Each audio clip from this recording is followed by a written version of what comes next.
Hello friends, इस video में हम देखेंगे विजन आईएएस की प्रीलिम टेस्ट सीरीज 2026 की टेस्ट नंबर 3 जो ज्योग्राफी की है। ठीक है, तो ये हम लोग देखेंगे।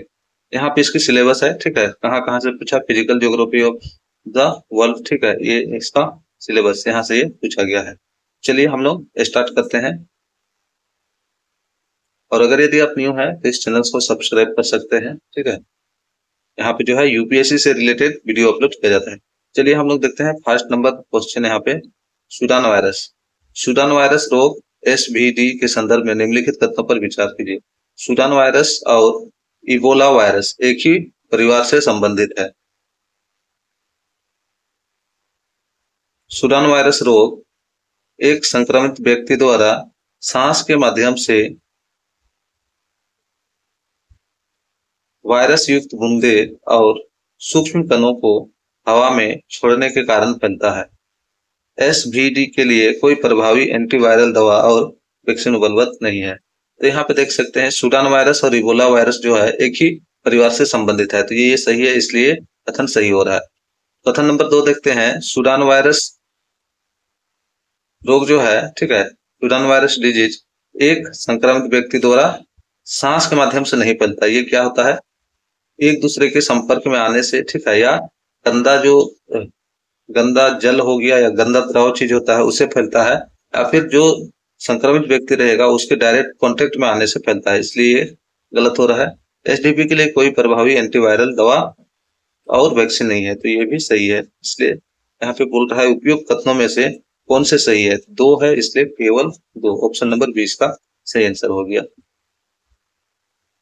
यहाँ पे इसे देख लेते हैं थोड़ा सा।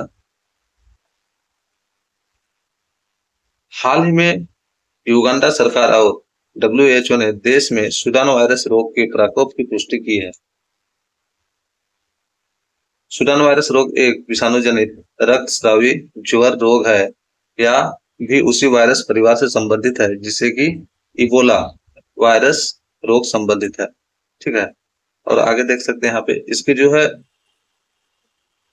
या सामान्य तौर पर गैर विशिष्ट लक्षणों या संकेतों जैसे पेट दर्द, भूख न लगना, थकान, अस्वस्थता, मांसपेशियों में दर्द, गले में खराश, इसलिए ये कथन क्या हो रहा है, 1 नंबर सही हो जाता है।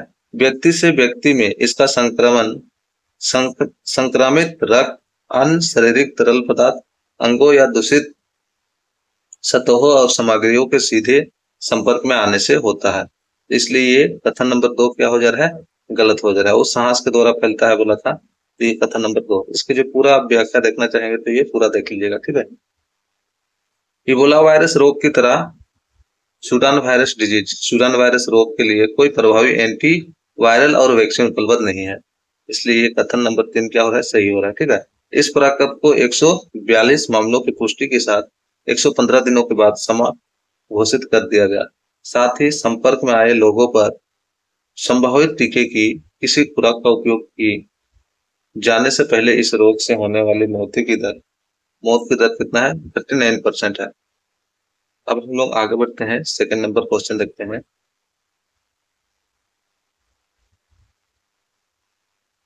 निम्नलिखित युग्मों पर विचार कीजिए। अटाकामा का मरुस्थल अफ्रीका, अटाकामा का मरुस्थल, अटाकामा का मरुस्थल जो है अफ्रीका में नहीं है, ये कहाँ पे है,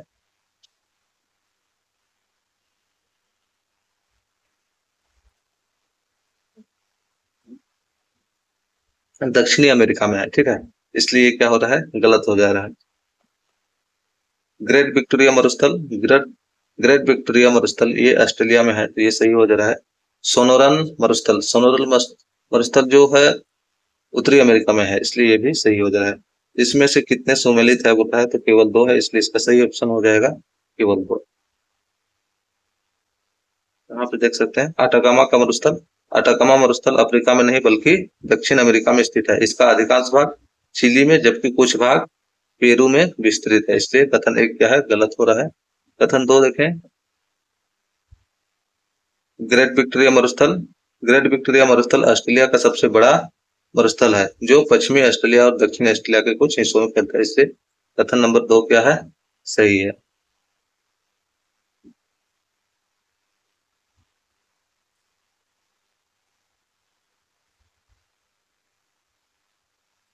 ठीक है। तो कथन नंबर 3 का शायद इसमें पीडीएफ नहीं लिए हैं हम, तो इसलिए ये, लेकिन ये जो है कहाँ पे है, सोनोरस का, ये उत्तरी अमेरिका में है। चलिए आगे हम लोग बढ़ते हैं, 8 नंबर देखते हैं इसका।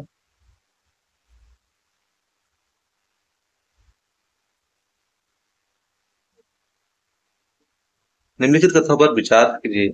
संवहनीय वर्षा मुख्यतः ध्रुवीय क्षेत्रों में होता है। पर्वतीय वर्षा पर्वतों के कारण आर्द्रता युक्त पवनों के ऊपर उठने के कारण होता है। संवहनीय वर्षा अधिकतर जो होता है कहाँ पे होता है,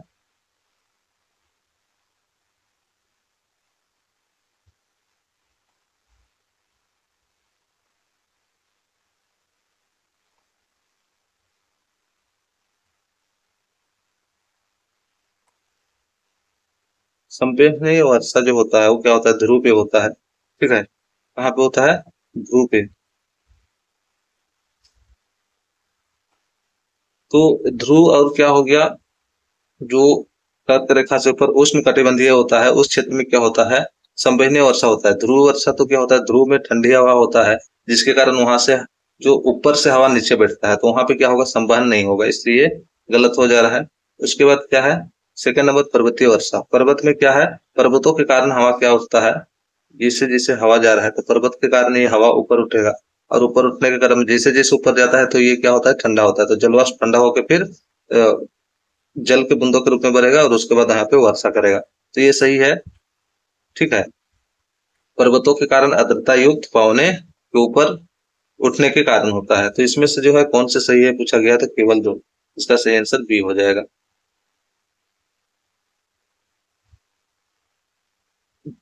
आप देख सकते हैं संवहनीय वर्षा मुख्यतः विषुवतीय और उष्ण कटिबंधीय क्षेत्रों में होता है, तो विषुवतीय और उष्ण कटिबंधीय क्षेत्रों में, ना कि ध्रुवीय क्षेत्रों में।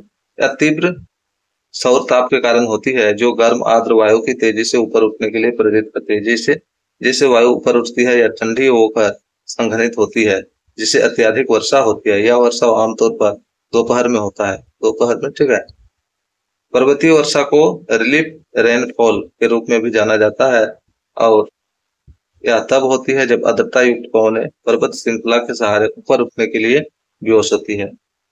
तो यहाँ पे देख सकते हैं बनाया हुआ है, पर्वत श्रृंखला ऊपर उठ रहा है, यहाँ ऊपर उठेगा तो ऊपर ठंडा होगा, वर्षा होगा। ठीक है, आगे बढ़ते हैं हम लोग, 4 नंबर देखते हैं।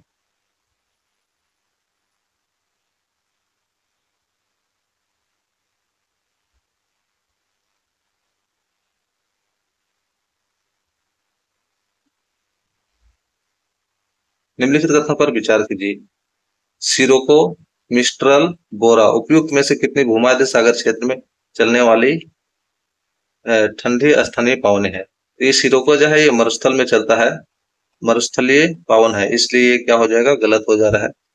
मिस्टर मिस्ट्रल ये क्या है, सागर में चलता है, इसलिए सही हो जाएगा। ठीक है, ठंडी ठंडी जलधारा है, तो ये क्या है, फिर बोरा ये भी क्या है, सागर में चलता है, इसलिए इसका जो सही पूछा गया है तो दो हो जाएगा, केवल एक और दो।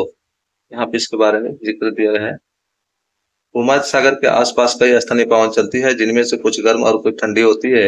इनकी उत्पत्ति और प्रसार के अनेक और विविध कारण होते हैं। उनमें ऊंचे अल्पस पर्वत दक्षिण में, सहारा मरुस्थल पूर्व में, महाद्वीपीय अंतरिक्ष क्षेत्र और पश्चिम में खुला अटलांटिक महासागर जैसे कारक इस क्षेत्र के स्थलाकृति के तापमान, दाब और वर्षा में अत्यधिक अंतर उत्पन्न करते हैं। सिरोका यहाँ पे देख सकते हैं, यह एक गर्म शुष्क धूल भरी पवन है जो सहारा मरुस्थल में उत्पन्न होता है। एक मरुस्थल में उत्पन्न होता है, सहारा मरुस्थल में, इससे कथन एक गलत हो रहा है। मिस्ट्रल भूमध्य सागर के उत्तर में आने वाली एक ठंडी पवन है, या 40 से 80 मील प्रति घंटे की तीव्र गति से रोन नदी घाटी में प्रवाहित होती है। बाकी आप ये देख लीजिएगा। बोरा बोरा मिस्ट्रल के समान प्राकृतिक की ठंडी एवं उत्तर पूर्वी पवन है, तो ये भी वैसी है, इसलिए ये सही है। तो कथन नंबर 2 और 3 ये दोनों सही हो गया। एक हरमटन, ये देख लीजिए, ये क्वेश्चन में नहीं दिया गया था। हरमटन पश्चिम अफ्रीका में प्रवाहित होने वाला उत्तर पूर्वी व्यापारिक पावन है। ये क्या है, व्यापारिक पावन है। 5 नंबर देखते हैं। तापमान व्युत्क्रम के संदर्भ में निम्नलिखित तत्वों पर विचार कीजिए। तापमान व्युत्क्रम, टेम्परेचर का इन्वर्स। ठीक है, व्युत्क्रम यानी कि हम जानते हैं क्या, जैसे जैसे नीचे से ऊपर जाते हैं तो तापमान क्या होता है, घटता है। व्युत्क्रम मतलब लेकिन क्या होगा, ऊपर जाएंगे तो बढ़ेगा, घटेगा नहीं, नहीं घट के बढ़ना चाहिए। या तब होता है जब ठंडी वायु गर्म वायु के नीचे फंस जाती है। ये सही है जब क्या है, ठंडी वायु, ठीक है, ठंडी वायु नीचे है और इसका ऊपर में क्या है, गर्म वायु है।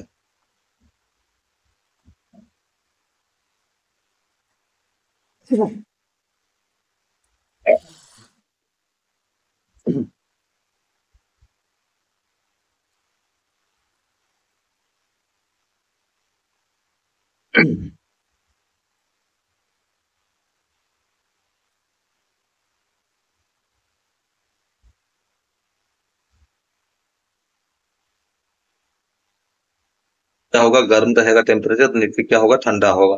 नीचे ठंडा और ऊपर जाने के साथ क्या होगा, टेम्परेचर में वृद्धि हो रही है, तो इसलिए ये क्वेश्चन तो सही है। यह सामान्यतः शीत ऋतु की साफ आसमान वाली रातों में होती है। तो ये क्या होता है, साफ आसमान वाले में नहीं होता है, क्या होता है, जब आसमान साफ नहीं रहता, बादल रहता है, उस कंडीशन होता है, ठीक है। इसलिए ये कथन क्या हो जाएगा, गलत हो जाएगा, साफ आसमान नहीं रहता है। या शहरी क्षेत्रों में प्रदूषकों के फैलाव को सक्षम बनाता है। जैसे दिल्ली में देखिएगा ठंडी सीजन में क्या होगा, बहुत ज्यादा प्रदूषण हो जाता है, उसमें क्या होता है, चलता नहीं है, मतलब हवा एक जगह आके रुक जाती है, जिसके कारण होता है। तो इस प्रकार इसमें जो है ये सही है। तो ये उपयोग में से कितने सही है, तो दो सही है।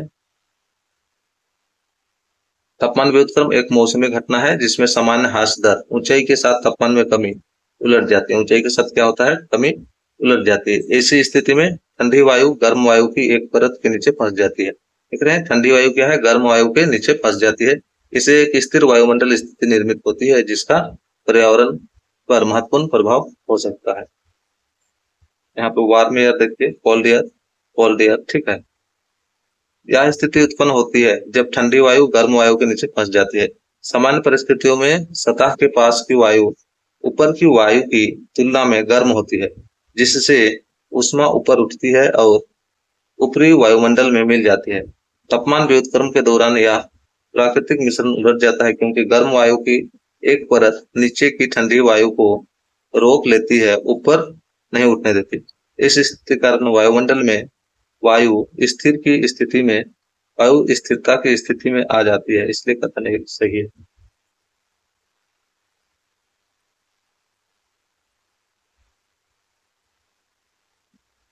आगे हम लोग 6 नंबर देखते हैं। वायुमंडल की निम्नलिखित परतों में से कौन सी रेडियो सिग्नल ट्रांसमिशन के लिए जिम्मेदार है? क्षोभ मंडल, समताप मंडल, माध्य मंडल, आयन मंडल। तो रेडियो ट्रांसमिशन के लिए आयन मंडल है। क्षोभ मंडल में मौसमी घटना होता है, समताप मंडल में मौसमी घटना नहीं होता है, इसके कारण यहाँ पे क्या है, एरोप्लेन वगैरह यहाँ पे उड़ सकता है आराम से, तो ये ठीक है। और ये आयन मंडल में क्या होता है, जो रेडियो सिग्नल का ट्रांसमिशन होता है, इसलिए इसका सही आंसर डी होगा। यहाँ पे इसकी व्याख्या है, ये देख सकते हैं, ठीक है, वायुमंडल का रेडियो सिग्नल ट्रांसमिशन, ये व्याख्या है, आप पॉज करके ये देख सकते हैं। आगे हम लोग 7 नंबर देखते हैं। मुख्य रूप से निम्नलिखित महासागरीय घटनाओं में से कौन सी महासागरीय धाराओं की गति को प्रभावित करता है? इसमें से कौन जो है महासागरीय धाराओं की गति को प्रभावित करता है, उसके बारे में बताना है। तो उत्प्रवाह जो है महासागरीय धाराओं को क्या करता है, महासागरीय धाराओं को प्रभावित करता है। थर्मोहेलाइन परिसंचरण ये भी करता है, लेकिन सुनामी जो है महासागरीय धाराओं के कारण उत्पन्न होता है, तो ये उसको प्रभावित नहीं करता, इसलिए इसमें से केवल एक और दो, यानी कि ए नंबर हो जाएगा, ठीक है। 7 का ए इसके बारे में यहाँ पे दिया हुआ है, ये भी व्याख्या देख लीजिएगा। आगे बढ़ते हैं 8 नंबर। चक्रवात के संदर्भ में निम्नलिखित तथ्यों पर विचार कीजिए। उष्ण कटिबंधीय चक्रवात गर्म महासागरों पर उत्पन्न होती है। बहिर्उष्ण कटिबंधीय चक्रवात पछुआ पवनों से संबंध होते हैं। चक्रवात की आंख में वायु दाब निम्न और वायु की गति उच्च होती है। देख लीजिए ये क्या है, उष्ण कटिबंधीय चक्रवात गर्म महासागरों पर उत्पन्न होता है, सही है। बहिर्उष्ण उष्ण कटिबंधीय चक्रवात पछुआ पवनों से संबंध होता है, ये भी सही है। लेकिन चक्रवात की आंख में वायु दाब निम्न होता है और वायु की गति भी क्या होता है, निम्न होता है। लेकिन यहाँ पे उच्च दिया है, इसलिए ये गलत हो जा रहा है। इसमें भी क्या है, केवल एक और दो सही हो जाएगा। 8 नंबर, ठीक है। 8 का एक, अब देख सकते हैं यहाँ पे इसके बारे में दिया है, उष्ण कटिबंधीय चक्रवात गर्म महासागरों में उत्पन्न होते हैं। इसके बारे में डिटेल दिया है, चक्रवात नाम दिया जाता है। कथन एक क्या है, सही है। बहिरुष्ण कटिबंधीय चक्रवात पछुआ पावन पट्टी से जुड़े हुए हैं, पछुआ पावन पट्टी से, इसलिए कथन दो भी सही हो रहा है। लेकिन इनमें क्या होता है, निम्न दाब होता है लेकिन वायु की गति मंद होती है, अधिक नहीं होती, इसलिए कथन 3 गलत हो जा रही है। और इसकी पूरी आप व्याख्या पढ़ना चाहेंगे तो देख लीजिएगा। आगे बढ़ते हैं हम लोग 9 नंबर।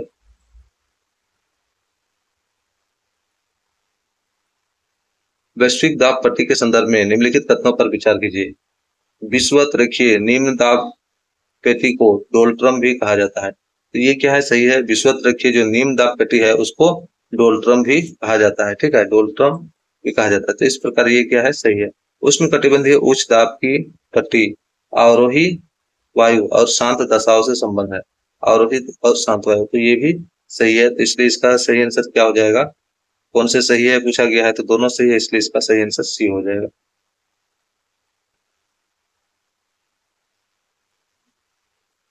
इसकी व्याख्या यहाँ पे दिया है, ये देख सकते हैं।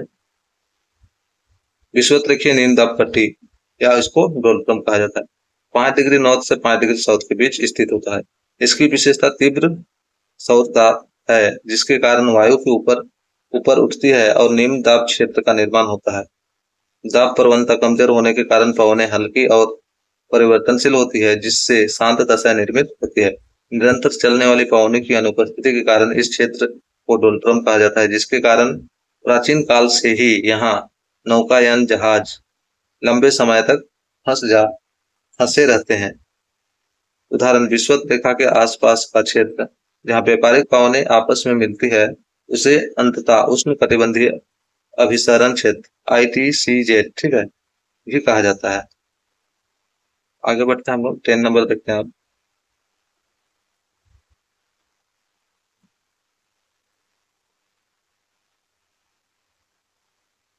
निम्नलिखित में से कौन से कारक पृथ्वी के तापमान के वितरण को प्रभावित करता है। तो पृथ्वी के तापमान अक्षांश, अक्षांश क्या है, 0 डिग्री ये जो होता है, ठीक है। यहाँ पे क्या होता है, सबसे ज्यादा तापमान, जैसे जैसे उससे ऊपर हम लोग बढ़ेंगे तो उसमें क्या होगा, तापमान में वृद्धि होता है।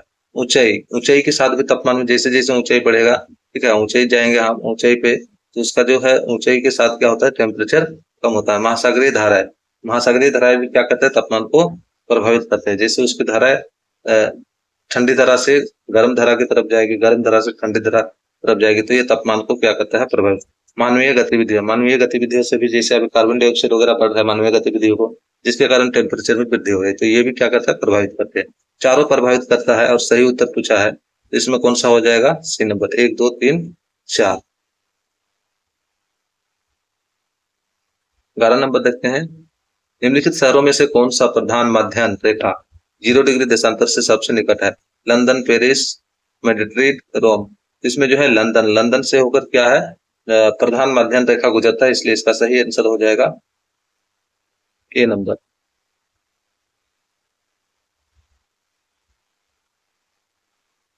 12 का यहाँ पे व्याख्या दिया हुआ होगा, ये देख लीजिए। प्राइम मेरिडियन प्रधान मध्य रेखा 0 डिग्री देशांतर वह काल्पनिक रेखा है जो पृथ्वी को पूर्व और पश्चिम गोलार्ध में विभाजित करती है। या ग्रीनविच, लंदन, यूनाइटेड किंगडम में रॉयल वेधशाला से होकर गुजरती है, इसलिए कथन एक क्या है, सही है। उसके बाद यहाँ पे देख लीजिए, पेरिस फ्रांस का दिया है, ये जो है 2.35 ईस्ट देशांतर से होकर जाता है। मेडिट्रेट 3.70 वेस्ट से, ठीक है, पश्चिमी देशांतर से। और रोम इटली जो है 12.50 ईस्ट से जाता है। आगे बढ़े हम 12 नंबर अब देखते हैं।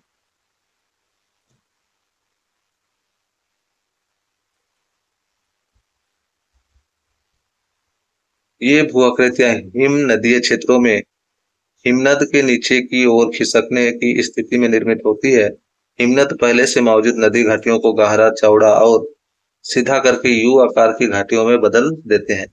जब हिमनद पिघलते हैं, अर्थात जब हिमनदीय वर्तन होता है, तो ये घाटियां समुद्र जल से भर जाती है, जिससे गहरे इनलेट प्रवेश द्वार बन जाते हैं। ये सामान्यतः नॉर्वे, कनाडा, न्यूजीलैंड में पाए जाते हैं। उपयुक्त परिक्षेत्र में निम्नलिखित में से किस भू आकृति का वर्णन किया जा रहा है?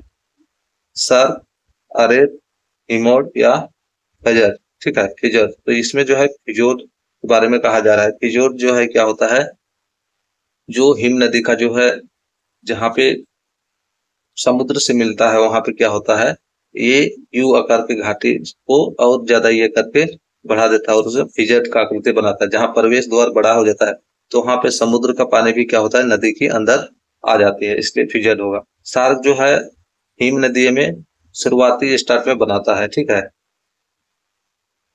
यहाँ पे देख सकते हैं फिजोर। ठीक है, फिजोर यू आकार की घाटियां हैं जो बाद में हिमनदों के पिघलने अर्थात हिमनदीय वर्तन होता है, समुद्री जल से भर जाती है।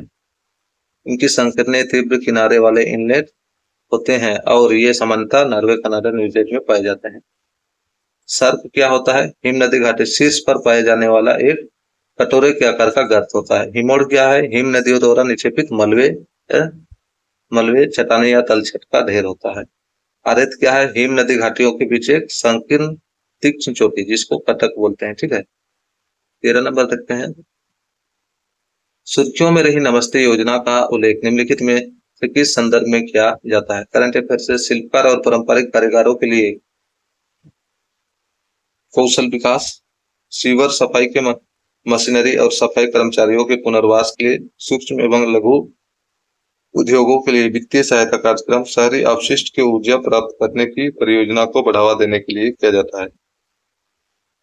इसमें बी नंबर होना चाहिए। ठीक है, देखते हैं हम लोग। ठीक है, तो बी ही दिया है। ठीक है, क्या है बी? शिविर सफाई की मशीनीकरण है और सफाई कर्मचारियों को पुनर्वास के लिए एक योजना देता है। तो 13 का बी। हालिया केंद्रीय सामाजिक न्याय और अधिकारिता मंत्री ने नमस्ते योजना के तहत शिविर और सेप्टिक टैंक कर्मचारियों को पीपीई की किट और आयुष्मान कार्ड वितरण किए हैं। योजना मशीनीकृत स्वच्छता इकोसिस्टम के लिए राष्ट्रीय कार्य योजना का संक्षिप्त रूप है। तो ये देख सकते हैं, पूरा पढ़ सकते हैं इसके बारे में। ठीक है, आगे बढ़ते हैं हम।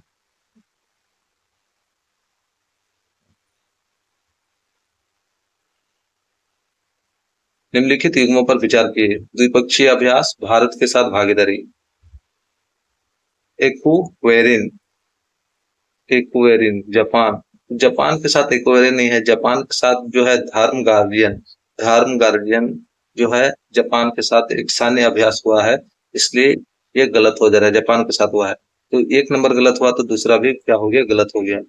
कोमोडो जो है इंडोनेशिया के साथ एक है, भारत के साथ भागीदारी देश है जिसमें सैन्य अभ्यास हुआ है। ये सही है, 2 नंबर। उपयुक्त कथनों युग्मों में से कितने युग्म सही है? तो केवल एक है, इसलिए इसका सही आंसर ये हो जाएगा।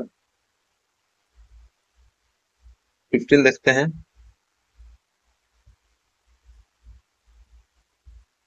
ओवाइड ओवाइड सेल्स शब्द निम्नलिखित में से किस संदर्भ में प्रायः सुर्खियों में रहा है? मानव भ्रूण में पाए जाने वाला एक प्रकार का स्टेम सेल जो उत्तक पुनर्जनन में सहायता करता है। अंडे के आकार की जीवाणु कोशिकाएं जो अद्वितीय एंटीबायोटिक प्रतिरोध गुण प्रदर्शित करती है।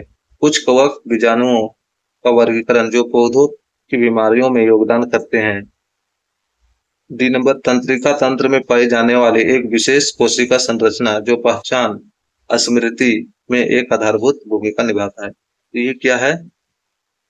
तंत्रिका तंत्र में पाए जाने वाला एक विशेष कोशिका है। ठीक है, तो व्हाइट सेल्स क्या है? तंत्रिका तंत्र में पाई जाने वाली एक विशेष कोशिका संरचना जो पहचान स्मृति में एक आधारभूत भूमिका निभाता है, इसलिए डी नंबर इसका सही आंसर हो जाएगा। 16 नंबर देखते हैं। भारत में ESG यानी कि पर्यावरण, सामाजिक और गवर्नेंस फ्रेमवर्क पद का प्रयोग निम्नलिखित के संदर्भ में किया जाता है।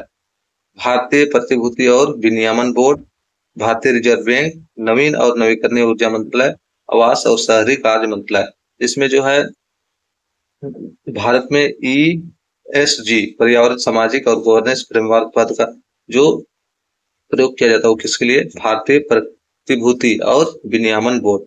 ठीक है, ए नंबर इसका सही हो जाएगा। 16 का ए देख सकते हैं। ठीक है, ये पूरा इसकी व्याख्या है, ये आप देख सकते हैं। अगर बढ़ते हैं हम 17 नंबर, मत्स्य 6000 के संदर्भ में निम्नलिखित कथनों पर विचार कीजिए। मत्स्य 6000 एक 2 व्यक्तियों वाले समरसेबल, ये यहाँ पे मिस्टेक है, समरसेबल होना चाहिए। समरसेबल है जो समुद्र के नीचे 6000 मीटर तक जा सकता है। तो यहाँ पे 2 नहीं 3 व्यक्तियों को ले जा सकता है। एक जो है मोटर है, ठीक है, जो समरसेबल उस समुद्र के नीचे क्या है, ड्रिलिंग करने के लिए 3 आदमी को एक साथ ले जा सकता है, 6000 मीटर के नीचे तक ले जा सकता है, इसलिए गलत है, ठीक है। 2-3 दिया है, यहाँ पे 3 रहता तो सही हो जाता है। इसे पृथ्वी विज्ञान मंत्रालय के अंतर्गत राष्ट्रीय महासागर प्रौद्योगिकी संस्थान द्वारा डिजाइन और विकसित किया गया है।